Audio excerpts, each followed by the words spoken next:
हाँ, जय हिंद बच्चों। कैसे हैं सभी बच्चे? सभी कुशल मंगल होंगे भाई।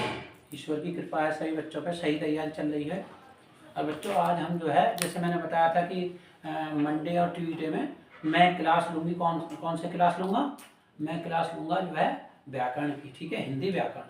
तो आज हम जो है, जो कक्षा हमारी 12th है, 3 तारीख है, ठीक है, 3 दिसंबर में आज हम क्लास लेंगे व्याकरण में अलंकार की, ठीक है बच्चों।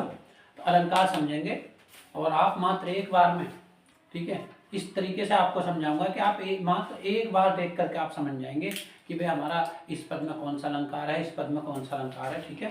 पहले तो आप अलंकार की परिभाषा समझिए, अलंकार कहते किसे हैं, ठीक है। अलंकार वह गहना है जो जिससे हमारे काव्य की या गद्य की जो है सुंदरता बढ़ती है, ठीक है। किसी चीज़ की सुंदरता बढ़ाने के लिए हम गहने वगैरह पहनते हैं, जैसे आभूषण पहनते हैं, ऐसे ही अलंकार भी एक आभूषण है हिंदी में, ठीक है। यह जो पद है हमारा, पद का आभूषण क्या है, आप पद का जो है गहना क्या है, पद का गहना है हमारा अलंकार, ठीक है। तो अलंकार, पहला अलंकार मैं बताता हूँ आपको कौन सा है, अनुप्रास अलंकार। सबसे पहला जो होगा हमारा क्या, अनुप्रास अलंकार। अनुप्रास अलंकार, ठीक है बेटा। अलंकार कौन सा होगा, अनुप्रास अलंकार, ठीक है। अब आप समझेंगे अनुप्रास अलंकार की परिभाषा क्या है, किसे कहते हैं हम अनुप्रास अलंकार, ठीक है। आप इसे समझेंगे। देखिए, जहां एक ही वर्ण की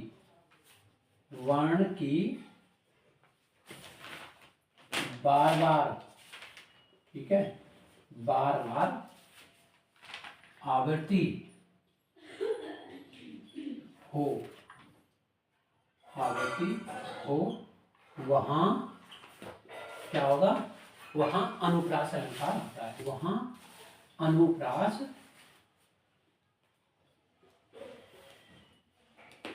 अलंकार होता है, ठीक है बेटा, समझेंगे आप। जहां एक ही वर्ण की बार बार आवृत्ति हो, आप पहले वर्ण को और शब्द को समझिए। देखिए, वर्ण से शब्द बनते हैं, शब्द से वर्ण नहीं बनते हैं। भाषा की सबसे छोटी इकाई है तो वर्ण है। मैं आपको वर्ण बताता हूँ। देखिए, वर्ण क्या होता है, जैसे ए, आ, या कै, या खे, या कै, ये सब क्या है, वर्ण है, ठीक है। और जब हम वर्णों को एक जगह मिला दें, जैसे कि कै प्लस बे, तो क्या हो जाएगा, कै प्लस बे बराबर कब।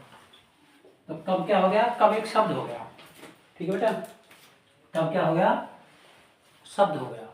और कै क्या है, वर्ण है, बे क्या है, वर्ण है। तब एक बात अलंकार को समझने से पहले ये समझ लें कि वर्ण जो सबसे छोटी इकाई है, ठीक है। वर्ण सबसे छोटी इकाई है। वर्णों के मेल से शब्द बनते हैं, ना कि शब्दों के मेल से वर्ण बनते हैं, ठीक है। समझ गए आप। वर्णों के, फिर आप मेरी बात समझिए, वर्णों के मेल से शब्द बनते हैं, शब्दों के मेल से वर्ण नहीं बनते, ठीक है। तो मैंने यहाँ क्या बताया, वर्ण की बार बार आवृत्ति, शब्द की नहीं, ठीक है। एक ही वर्ण की बार बार आवृत्ति हो, यानी एक ही वर्ण बार बार आता हो, तो वहां कौन सा अलंकार हो जाएगा, अनुप्रास अलंकार हो जाएगा। अब मैं आपको उदाहरण बताता हूँ, ठीक है। मैं आपको उदाहरण बताता हूँ, एक ही वर्ण की बार बार आवृत्ति। उदाहरण में देखिए आप, उदाहरण में देखेंगे, जैसे कि क्या, चारु चंद्र की चंचल किरणें, चारु चंद्र की चंचल किरणें खेल रही हैं जल थल में, खेल रही हैं जल थल में। अब मैंने अभी बताया था ना कि एक वर्ण की बार बार आवृत्ति आती है, तो वर्ण क्या है इसमें बार बार, देखिए यहाँ चारु में भी च, चंद्र में भी च, चंचल में 2 च है। तो कौन सी च की आवृत्ति बार बार है, कौन से वर्ण की आवृत्ति बार बार है, च वर्ण की, ठीक है। कौन सी, च वर्ण की आवृत्ति बार बार है भाई, है ना, बार बार है, ठीक है। किस वर्ण की आवृत्ति बार बार है, च वर्ण की आवृत्ति बार बार है, तो इसलिए क्या होगा, चार चंद्र की चंचल किरणें खेल रही हैं जलथल में। आप इसको नहीं लिखोगे, परीक्षा में कोई सा भी एग्जाम पे आ जाएगा, जैसे कि वो है भाई दीन मंद त्रेस दानव दैत्य वंश निकंदन, तो तय उसमें आएगा। या आपने वो सुना होगा अमिताभ बच्चन का कि नन्नू के नाना ने नन्नू के नानी को नीम के नीचे नागिन सा नटखट सा नाच नचाया, तो नए उसमें वर्ण होगा। या चंदू के चाचा ने चंदू की चाची को चांदनी चौक में चांदी के चम्मच से चटनी चटाई, तो च वर्ण हो गया। तो आप मेरी बात समझ गए, जिसमें वर्ण, ठीक है, एक बात ध्यान रखने, जिसमें बार बार एक वर्ण की आवृत्ति हो, एक वर्ण बार बार आता हो, तो हमारा कौन सा अलंकार हो जाएगा, अनुप्रास अलंकार हो जाएगा। ठीक है बेटा, समझ गया, अनुप्रास अलंकार की आप परिभाषा समझ गए। ठीक है, दूसरा मैं आपको बताता हूँ यमक। दूसरा अलंकार क्या है हमारा, यमक। ठीक है, आप स्क्रीनशॉट लीजिए एक बार।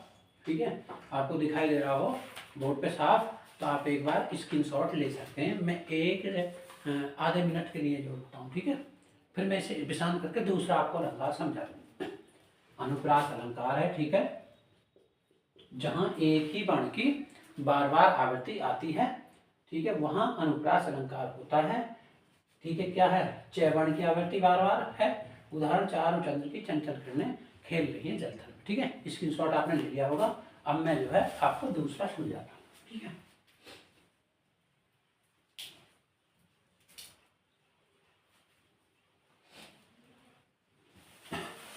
दूसरा अलंकार है बच्चों आपका यमक अलंकार। ठीक है, कौन सा बेटा, यमक। यमक अलंकार कौन सा है, यमक अलंकार। ठीक है, यमक अलंकार में सुनिए, अनुप्रास में क्या था कि एक ही वर्ण की बार बार आवृत्ति आती हो, लेकिन इसमें क्या है यमक में, देखिए बोर्ड आपको तो साफ दिखाई दे रहा होगा। यमक में क्या है, यमक में जहां कोई शब्द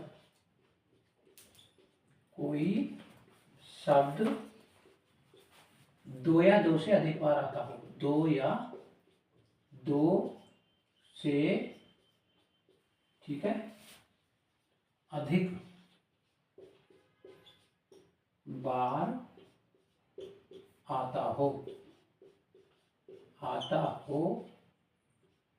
परंतु उसका अर्थ अलग अलग हो,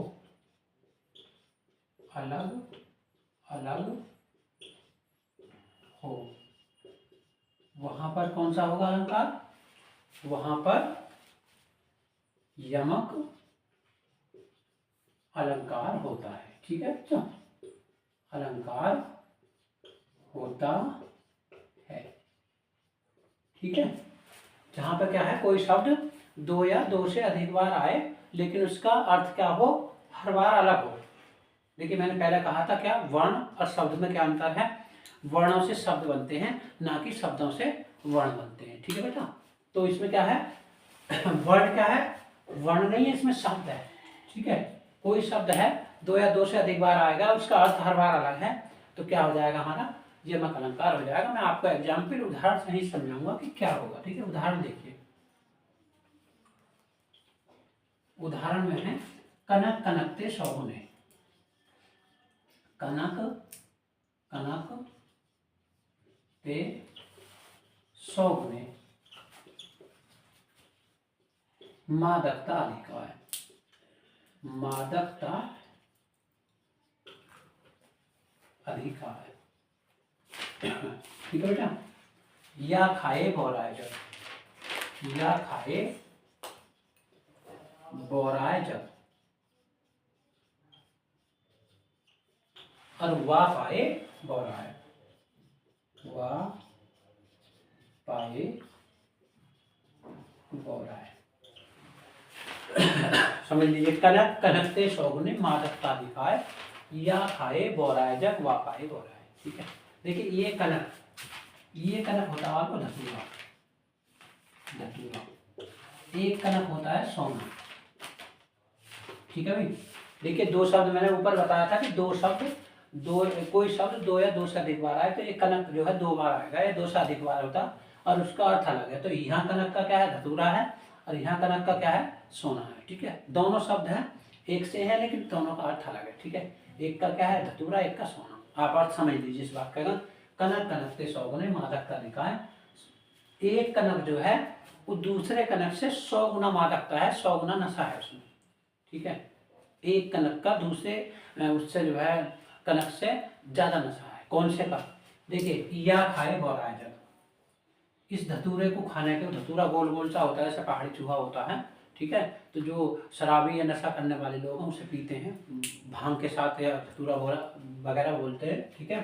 तो इसको तो खाने से बौराने का मतलब, बौराने का मतलब पागल होना। इसको खाने से पागल होता है। किसको? इस कनक को, है ना। इस कनक को क्या है? खाने से पागल होता है। और भाई ये जो कनक है सोना, इसको क्या? या खाए बौराए जब, वाह पाए बौराए, और इसको पाने से पागल हो जाता है, ठीक है। अभी हम जा रहे हैं और अचानक हमें वहाँ जो है 2 किलो सोना मिल जाए, तो क्या हम उन लोगों के पास बैठेंगे जिन लोगों के पास बैठते हैं? यदि हम झोंपड़ी में हैं, हमारा दिमाग एकदम साथ में आसमान पहुँच जाएगा, बोले यार हमारे स्टैंडर्ड का व्यक्ति नहीं है, हम तो बहुत वीआईपी आदमी है, हमें घमंड हो जाएगा। घमंड का मतलब बौराना, ठीक है। तो इसको तो खाने से पागल होता है और इसको पाने से। खतरनाक कौन सा है? ये बाद वाला जो खतरनाक है, इसका नशा उतर जाएगा, ठीक है। अब खाया, सुबह को उतरेगा, शाम को उतरेगा, नहीं इसका नशा बहुत भयंकर होता है ना। ये खा लिया नहीं, किसी को अचानक बिना कमाए धन, देखिए कमा करके जो है हमें कोई धन प्राप्त होता है तो उसका हमें घमंड नहीं होता, लेकिन अचानक हमें एक ये धतूरा मिल जाए सोना, ठीक है, बिना मेहनत के, बिना परिश्रम के, तो हमें क्या हो जाएगा? हमें बौरापन हो जाएगा। हम लोगों की बात को जो है नजरअंदाज करेंगे, हम लोगों से बात सही मुँह से नहीं करेंगे। तो इसको तो खाने से पागल होता है और इसको पानी से। तो एक कनक में दूसरे कनक से 100 गुना मादकता है, 100 गुना नशा है। तो दोनों कनक है लेकिन दोनों का अर्थ अलग है। जहाँ एक शब्द 2 या 2 से अधिक बार आए लेकिन उसका अर्थ दोनों बार अलग अलग हो, तो कौन सा होगा? हमारा यमक अलंकार होगा, यमक अलंकार होगा, ठीक है। आप ढंग से समझ लेंगे। एक आधे सेकंड के लिए, आधे मिनट के लिए मैं आपको स्क्रीनशॉट के लिए समय दे रहा हूँ, आप इसे भी स्क्रीनशॉट ले लीजिए, ठीक है। फिर मैं तीसरा पढ़ूँ।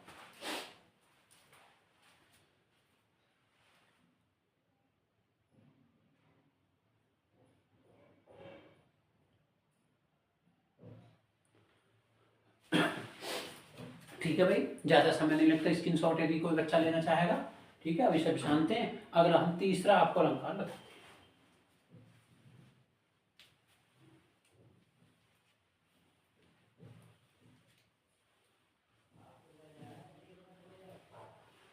तीसरा अलंकार होगा बच्चा आपको क्या? यमक अलंकार, वो उत्प्रेक्षा अलंकार। तीसरा होगा उत्प्रेक्षा।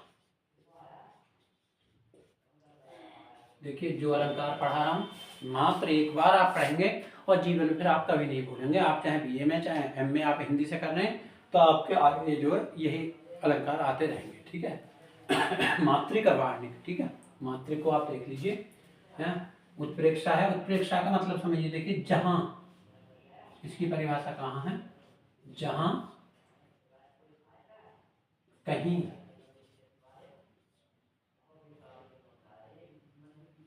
पर शब्दों में मने हूँ, जने हूँ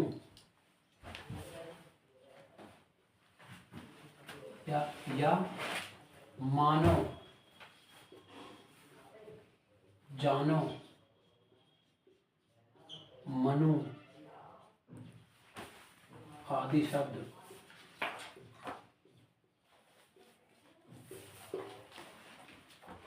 आते हैं, ठीक है बेटा, आते हैं। वहां पर कौन सा अलंकार होगा?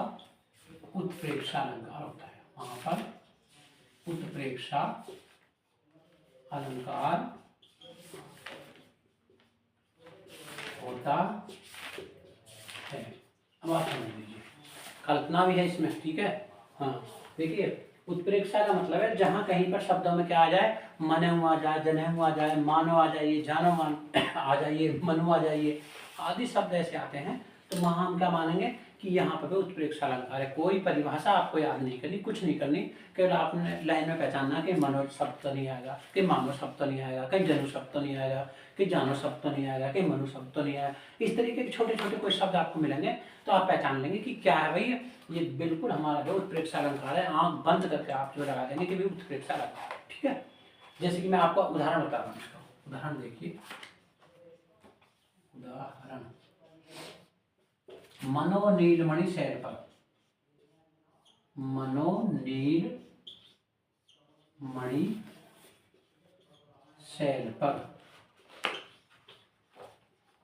आतप परो प्रभात, आतप पर्यो प्रभात। ठीक है, अब देखिए मनो नीलमणि शैल पर, ऐसा मान लीजिए जैसे नीलमणि पहाड़ पर, नीलमणि पर्वत पर आतप परो प्रभात, सुबह सुबह जो सूर्य की किरणें हैं जैसे उसकी सीधी किरणें पड़ रही हो। किसी की सुंदरता के बारे में बताया गया है कि ऐसा लग रहा है उनकी सुंदरता जैसे कि अभी अभी नीलमणि शैल पर क्या है, जैसे कि सूर्य का प्रकाश पड़ा हुआ हो। मनो, मनो का मान लीजिए कल्पना ज्यादा है, ऐसा मान लीजिए मानो हवा के वेग से बहता हुआ सागर चला है ना, ऐसा मान लीजिए जैसे हवा के वेग से क्या है, बहता हुआ सागर हिलोरे ले रहा है, बह रहा है। तो कुछ चीजें हैं इसमें क्या, जिसमें मनो शब्द आएगा। ठीक है, या कहीं जनेऊ शब्द भी आ जाएगा तो हम समझ जाएंगे कि यहाँ क्या है, यहाँ मानना ज्यादा पड़ता है। ऐसा मान लीजिए कि जैसे शिवाजी की सेना चल रही है तो ऐसे मानिए जैसे कि पृथ्वी जो है पारे की तरह हिल रही है, तो उसमें कल्पना मात्र ज्यादा होती है। ठीक है, हाइपरबोल भी बोल देते हैं। ठीक है, हाइपरबोल थोड़ी सी बढ़ा चढ़ा के या कल्पना करना तो क्या है हमारा उत्प्रेक्षा अलंकार होता है। तो मैंने आपको 3 अलंकार बताए हैं। ठीक है, बाकी मैं फिर आपको मंडे में पढ़ाऊंगा। पहला क्या था अपना, पहला था तुम्हारा अनुप्रास अलंकार। ठीक है बच्चों, अनुप्रास अलंकार। और दूसरा जो पढ़ाया मैंने क्या, दूसरा पढ़ाया यमक अलंकार, यमक अलंकार। ठीक है बच्चों, तीसरा क्या था हमारा, तीसरा था हमारा उत्प्रेक्षा अलंकार। भाई उत्प्रेक्षा अलंकार। और भी जो बाकी 3 या 2 हमारे हैं, ठीक है, तो उसे मैं पढ़ाऊंगा आपको क्या मंडे में। आपकी क्लास कंप्लीट हुई। और भाई जो भाई इसे पढ़े या देखेगा तो उसे सबसे रिक्वेस्ट है कि शेयर करना ज़्यादा से ज़्यादा, ताकि उन बच्चों का भी जो भविष्य बने, जो बच्चे प्राइवेट फार्म भर के आजकल जो है घर पे रह करके तैयारी करने हैं, तो मेरी वीडियो को देखेंगे तो उन्हें भाई अलंकार या जो भी मैं पढ़ा रहा हूँ वो उनके आसानी से समझ में आ जाएगा। क्योंकि जो बच्चे क्लास ले रहे हैं उनके पढ़ने में भी और फायदा है कि उनका जो है डबल रिविजन हो जाएगा। ठीक है, तो बहुत बहुत धन्यवाद सभी बच्चों, थैंक यू।